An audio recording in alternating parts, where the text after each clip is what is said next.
Companheiras e companheiros, eu sou Rodrigo Bico. E eu sou Vanessa Islane. Vamos apresentar o podcast de número 3 da aula 1 do curso nacional de dirigentes da Avante, corrente interna do Partido dos Trabalhadores. Neste podcast, vamos conhecer um pouco da história do PT nos anos 90, como foi o governo Collor, Itamar e FHC. Teremos a participação do cientista social e recém-eleito presidente do PT de Salvador, Ademaio Costa, e de Cícero Balestro, ex-presidente do PT gaúcho. Então, Bico, vamos começar? Simbora, Vanessa! Toca o play!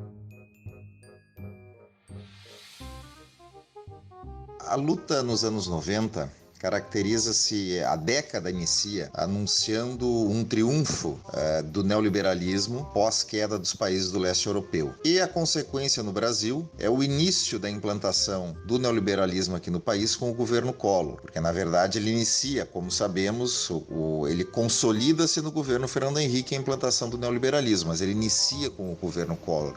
O sentido programa político com que Collor vence a eleição, já histórica eleição de 89, foi um programa de cunho neoliberal. O PT, no início da década, ao mesmo tempo em que lidera o enfrentamento ao governo Collor, também passa por um processo de disputa de seus rumos, onde o primeiro Congresso Nacional do Partido dos Trabalhadores é definidor desses rumos. Havia uma tentativa de um setor do partido de levar o partido para o que chamavam, inclusive, a criação de um partido de interlocução, que nada mais era do que colocar o partido numa condição de centro-esquerda para o centro. Esse debate foi um debate muito forte sobre os rumos do PT no primeiro congresso, onde o PT, derrotando essa outra visão, reafirma o seu compromisso com a estratégia socialista. Inclusive, uma resolução emblemática do debate do primeiro congresso de 1991 foi a resolução que tratava da posição do PT sobre Cuba. Havia um setor do partido que defendia a visão, a lógica liberal de que o PT deveria se posicionar contra o governo socialista cubano e defender eleições sob a ótica da democracia liberal na ilha. Esta visão é derrotada no Congresso e no primeiro Congresso é reafirmado o PT o caráter do PT como um partido socialista. Logo após a vitoriosa campanha do Fora Collor, onde o PT cumpriu um papel muito importante, pois os estudantes petistas nas entidades de base e também nas entidades gerais foram decisivos na organização e nas mobilizações, nas históricas mobilizações do Fora Collor. Após a derrota de Collor, o programa neoliberal, vamos dizer assim, no governo tampão de Itamar, dá uma esfriada, se é possível dizer, no que pesa as privatizações como da Uzi Minas, também levada a cabo pelo governo Itamar, mas é retomada com força após a grande articulação em torno do Plano Real para produzir a candidatura de Fernando Henrique Cardoso, é retomada com força nos governos FHC. Então foi uma década de muita resistência. Nós estávamos numa defensiva política, mas criamos ao longo, em particular na segunda metade da década, uma condição política de retomada da ofensiva.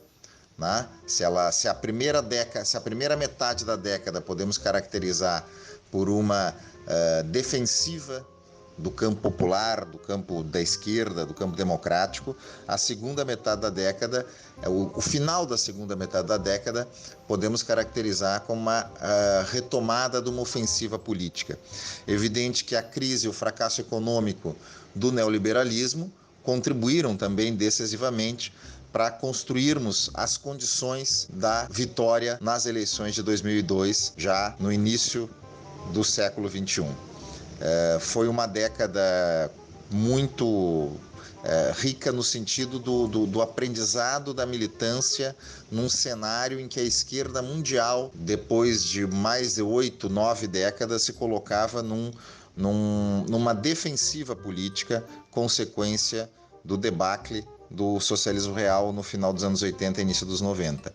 Mas ao mesmo tempo criamos aqui neste canto do mundo, não apenas no Brasil, criamos, mas no campo da América Latina em particular, em especial, criamos as condições de enfrentamento à ordem vigente e de busca, e a partir de 98, com a eleição de Hugo Chávez na Venezuela, nós tivemos um conjunto de vitórias dos governos de projetos democráticos populares na América Latina.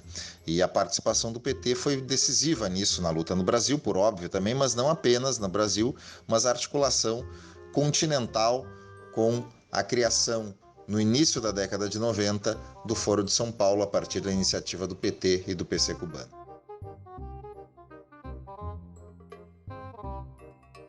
Caracterizar o PT na década de 90 passa por compreender que o ano de 89 foi um ano importante da luta política no Brasil, pois foi o ano em que o PT foi para o segundo turno da disputa eleitoral com um programa democrático popular pela primeira vez na história do país. A segunda coisa importante é dizer que essa expectativa gerou uma construção interna do PT a partir da sua corrente majoritária, que jogou para 94 a expectativa da estratégia partidária, com o lançamento interno da campanha Feliz 94, o que assinala aí também um debate interno no partido por uma mudança de concepção.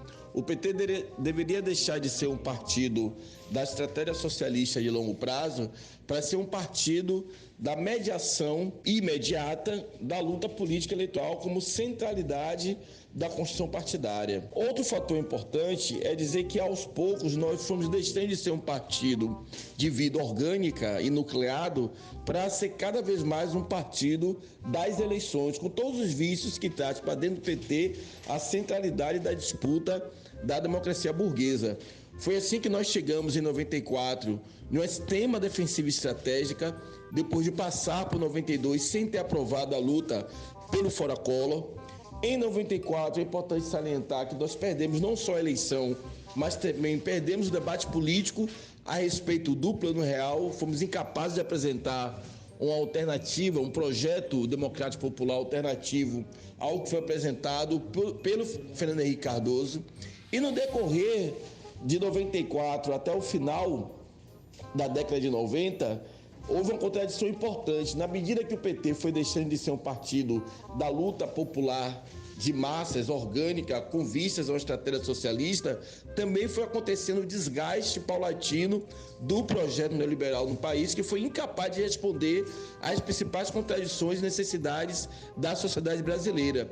E isso fez com que o PT fosse aumentando o seu número de vereadores, de prefeitos, governadores, até que o partido foi adotando também uma linha política, depois da eleição em 98, quando garantir que Lula fosse candidato a presidente foi a vitória da esquerda partidária, e a partir daí foi se compreendendo que era necessário retirar, na visão majoritária do PT, entraves internos que impediu que o PT conseguisse conquistar o centro da sociedade, abrir mão de uma série de preceitos do programa democrático popular e, ao mesmo tempo, moderar a sua linguagem, a sua ação política e o seu próprio programa, até que o PT chega na forma organizativa chamada PED, a partir de 2001, e em 2002 chega à vice-presidência de um patrão, na vice de Lula, e a Carta aos Povos Brasileiros. Então, a década de 90, podemos dizer que é uma década que assinala essa moderação estratégica do PT e a sua assimilação às condicionantes da democracia burguesa no Brasil.